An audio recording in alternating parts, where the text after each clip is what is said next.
दिल्ली विधानसभा चुनाव में शानदार जीत के बाद बीजेपी किसे सीएम बनाएगी, यह सवाल पिछले कई दिनों से सुर्खियों में है। दिल्ली का नया मुख्यमंत्री कौन होगा, किसको दिल्ली की कमान मिलेगी, दलित चेहरा होगा या पूर्वांचली होगा, या सिख नेता पर बीजेपी दांव खेलेगी, यह और किसी पर? यह तमाम सवाल फिलहाल जिस दिन से बीजेपी जीत कर आई है राजधानी के फिजाओं में तैर रहे हैं। इन सभी सवालों के बीच आपको बताते हैं कि किस नेता को मुख्यमंत्री की कुर्सी पर बीजेपी बैठा सकती है और प्रबल संभावनाएं किसके लिए सबसे ज्यादा दिखाई पड़ती हैं। दरअसल विधानसभा चुनाव के नतीजे जारी होने के बाद से दिल्ली की जनता की नजर मुख्यमंत्री के चेहरे पर ही है। बड़ा सवाल यह है कि दिल्ली के ताज किसके सिर पर पहनाया जाएगा, या फिर दिल्ली की मुख्यमंत्री किसी महिला को बनाया जाएगा। दिल्ली प्रदेश अध्यक्ष ने इस पूरे मामले पर चुप्पी साध रखी है। हवाला सिर्फ विधायक दल की बैठक का दिया जा रहा है जिसमें कि मुख्यमंत्री के चुनाव की बात होगी, लेकिन चर्चा इस बात की भी है कि नाम तय है, बस ऐलान बाकी है। हालांकि अब तक इस तरह की कोई भी जो चर्चा है वह सार्वजनिक पटल पर नहीं है कि यह नाम तय है या यह नहीं, सिर्फ और सिर्फ कयास लग रहे हैं। फिलहाल 27 साल में दिल्ली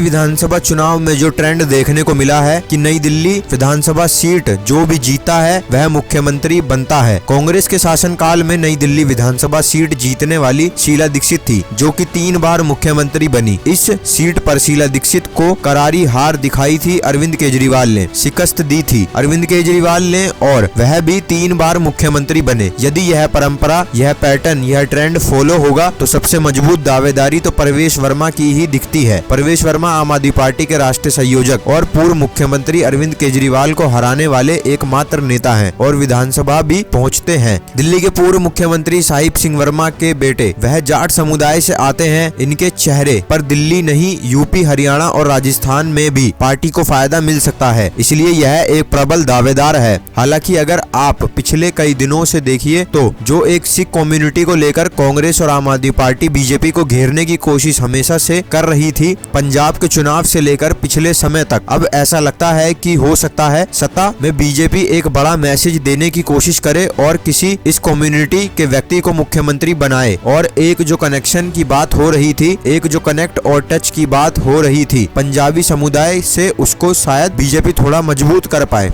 हालांकि यह भी कयास है, चुनावी रणनीतिकार भी यही देख रहे हैं कि किसी पंजाबी के ऊपर, किसी पूर्वांचली के ऊपर एक दावा जो है वह बीजेपी खेल सकती है ताकि उसका मैसेज दूर तक जाए। यह भी देखा जा रहा है कि किसी पूर्वांचली को अगर मुख्यमंत्री की कुर्सी पर बैठाया जाता है तो उसका असर बिहार के चुनाव पर भी पड़ेगा, जो कि इस साल है। एक मैसेज देने की कोशिश होगी, या यूं कहें कि जो राजनीतिक विश्लेषक बहुत सारे यह भी कहते हैं कि एक तरीके से कह लीजिए कि मोहन यादव दिल्ली में रिपीट हो सकते हैं। यानी कि मोहन यादव को मध्य प्रदेश में जब मुख्यमंत्री बनाया गया था तो उसका मैसेज आज आसपास के राज्यों तक देने की कोशिश की गई थी। यह मैसेज देने की कोशिश की गई है कि हम इस वर्ग के, इस बिरादरी के लोगों को उस योग्य समझते हैं कि उन्हें मुख्यमंत्री पद तक ले जाते हैं। एक यह मैसेज देने की कोशिश जो है वह मोहन यादव के रूप में बीजेपी ने की थी। अब हो सकता है इसी तरह का प्रयोग दिल्ली में भी देखने को मिले। आपको क्या लगता है इस पर, हमें कमेंट सेक्शन में जरूर बताएं।